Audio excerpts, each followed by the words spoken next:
Halo, Assalamualaikum warahmatullahi wabarakatuh. Jumpa lagi dengan saya, Freddy Sudaryanto, di channel YouTube-nya Freddy Sudaryanto Spot.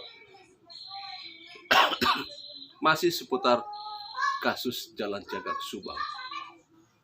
Sore ini saya coba akan membahas masalah posisi korban dieksekusi di mana. Saya coba akan fokuskan kepada korban almarhumah Amelia Putri. Kalau saya dapat informasi mengenai almarhumah Ibu Tuti, itu diperkirakan dieksekusi pada saat keadaan tidur. Karena ada informasi bahwa di tempat tidur banyak sekali bercak darah di tempat tidurnya almarhum Ibu Tuti. Nah, sekarang saya coba akan membahas masalah korban Amelia Putri. Almarhumah Amel diperkirakan korban melakukan perlawanan sebelum dieksekusi oleh pelaku. Artinya bahwa almarhumah Amel melihat terlebih dahulu siapa pelakunya. Nah, saya akan mengkaji ini dari profesi saya sebagai pelatih bela diri. Amelia, katakanlah seseorang yang dalam keadaan terdesak, satu, ada beberapa kemungkinan yang akan dilakukan. Pertama, dia akan melakukan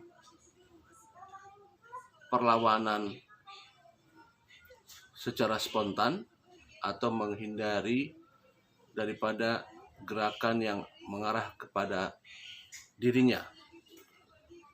Dengan secara spontan dia akan melakukan suatu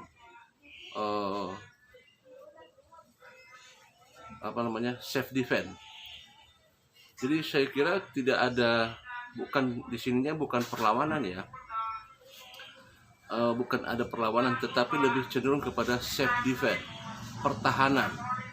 Karena secara psikologis seorang wanita, kalau yang misalkan yang dihadapinya adalah seorang laki-laki yang jelas dia sudah terlihat misalkan memakai sudah membawa alat dan lain sebagainya, pasti yang dilakukan bukan menyerang. Satu adalah pertahanan atau self defense. Dia akan berusaha untuk menahan dulu daripada serangan yang dilakukan oleh pelaku. Kedua adalah sebisa mungkin menghindar dan melarikan diri. Ya, jadi secara psikologis orang yang lagi terdesak, satu, pertama adalah self defense, pertahanan, secara spontanitas serangan dari lawan.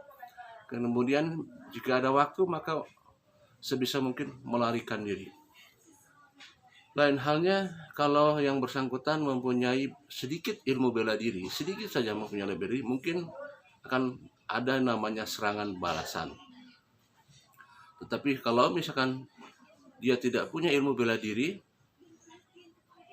maka yang dia lakukan adalah kepanikan, menahan dengan serta-merta, dan melarikan diri. Itu kalau kebanyakan orang awam.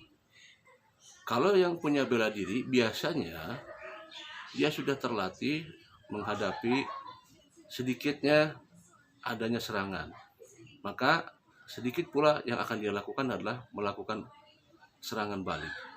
Nah, kalau saya mengkondisikannya ini di almarhumah yang mungkin belum ada ilmu bela dirinya, maka yang saya katakan tadi bahwa satu, dia akan spontan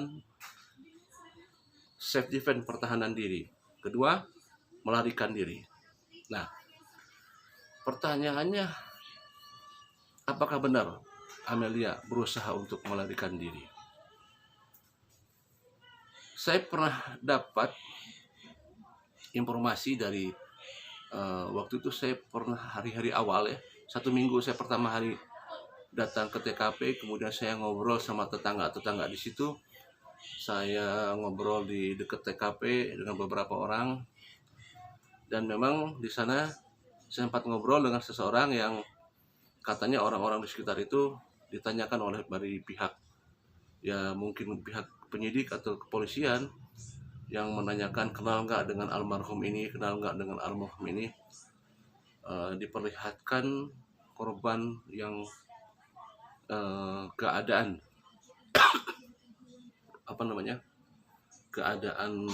korban yang sudah terluka, dan dia menceritakan beberapa luka di bagian muka daripada almarhumah Amelia. Nah, saya mendapatkan informasi itu betapa banyak luka di kepala korban, di mukanya. Dan yang saya lihat, yang saya dengar, ya bukan yang saya lihat, yang saya dengar dari percakapan waktu itu, bapak itu mengatakan katanya almarhumah Amelia sempat ada luka hitam di mata ya. Ada luka hitam, berarti itu ada suatu pukulan. Pada saat ada pukulan yang sangat kuat, mungkin pada saat itu jatuh kemudian bangkit lagi ya, mungkin pada saat itu menahan serangan, dia melakukan serangan balik yang dia bisa hanya lakukan sebisanya saja dengan tangan ataupun kakinya almarhumah. Kemudian mungkin ya, ini baru gambaran saya, analisa saya, karena ada di samping ada hitam lebam di mata, kemudian ada beberapa sobekan di pipi, kemudian yang lebih parahnya adalah katanya ada semacam darah di sebelah kanan. Nah, kalau saya asumsikan kalau misalkan ada darah di sebelah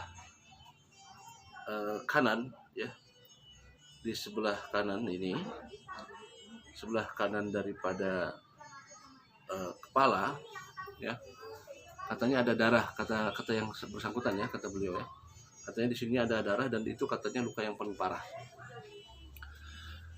Nah, kalau misalkan sampai berdarah seperti itu, maka ini ada suatu benturan yang sangat keras. Ada dua kemungkinan benturan ini adalah terbentur atau dibenturkan. Kalau terbentur, maka ini akan terpatahkan. Kenapa? Karena situasi di sana adalah situasi yang sedang ada perkelahian atau ada semacam saling menyerang ya. Maka kemungkinan besar tidak mungkin terjadi dia terbentur. Tetapi kalau saya analisa, ini ada semacam dibenturkan atau dilakukan pemukulan terhadap kepala korban dengan kekuatan yang sangat dahsyat oleh sebuah benda tumpul ya. Karena kalau benda tajam pasti akan terjadi robekan ya, atau ada semacam patah ya. Kalau hanya berdarah dan darah itu mengucurkan banyak gelontoran darah, maka itu ada semacam benturan dari alat tumpul. Nah, kemungkinan kalau saya, ini yang disampaikan ada katanya di sebelah kanan. Saya kurang tahu ya, saya lupa karena sudah lama, itu udah 5 bulan ke belakang. Waktu itu saya 1 minggu setelah kejadian saya bicaranya, saya lupa ingat itu ya. Tapi dia belum mengatakan kata di sebelah kanan itu ada macam darah yang sangat banyak sekali di kepala almarhumah Amelia. Nah, darah itu sebelah kanan, kalau kecenderungan orang Indonesia, kecenderungan bangsa Indonesia melakukan suatu kegiatan itu dengan tangan kanan ya. Kecenderungannya dengan tangan kanan. Jarang sekali ada juga yang pakai kidal, tapi hampir 90% masyarakat Indonesia lebih banyak menggunakan tangan kanan. Nah, kalau posisinya ada di sebelah kanan dari kepala itu, maka kemungkinan dilakukan pemukulan oleh tangan kanan ke sebelah kanan daripada kepala korban. Dan saya perkirakan ini dilakukan pada saat almarhumah mau melarikan diri. Kita lihat jarak daripada melakukan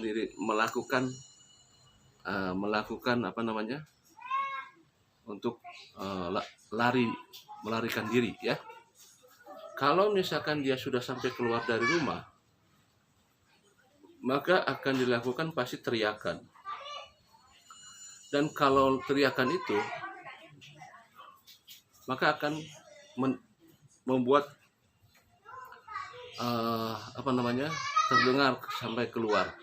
Nah, kemungkinan almarhumah Amelia melarikan diri ke pintu belakang. Dan pada saat berteriak, karena kalau kita lihat situasi di pintu belakang itu tembus pada kebun yang sangat luas. Untuk mencapai perumahan itu kurang lebih ada sekitar 100 meter lebih ya. Dan tersana banyak sekali pohon-pohon, sehingga pada saat mungkin berteriak mungkin tidak terdengar oleh masyarakat. Atau karena pada saat melarikan diri dikejar oleh pelaku dan dihantam oleh alat tumpul sehingga melukai daripada kepala sebelah kanannya, yang mungkin pada saat itu langsung roboh, tumbang.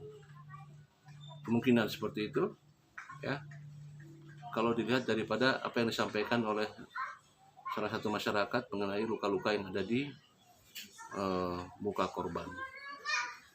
Nah, apakah memang almarhumah Amelia dieksekusi terakhir di luar rumah?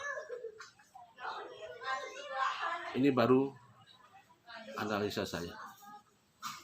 Demikian untuk hari ini saya sampaikan mengenai di manakah almarhumah Amelia dieksekusi dan seperti apa.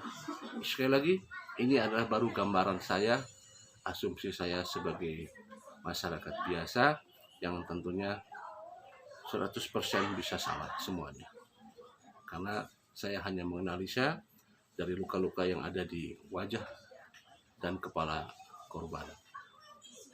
Demikian, semoga kita berharap kasus ini cepat terungkap. Tidak ada kejahatan yang sempurna. Karena Tuhan Maha Melihat. Assalamualaikum warahmatullahi wabarakatuh.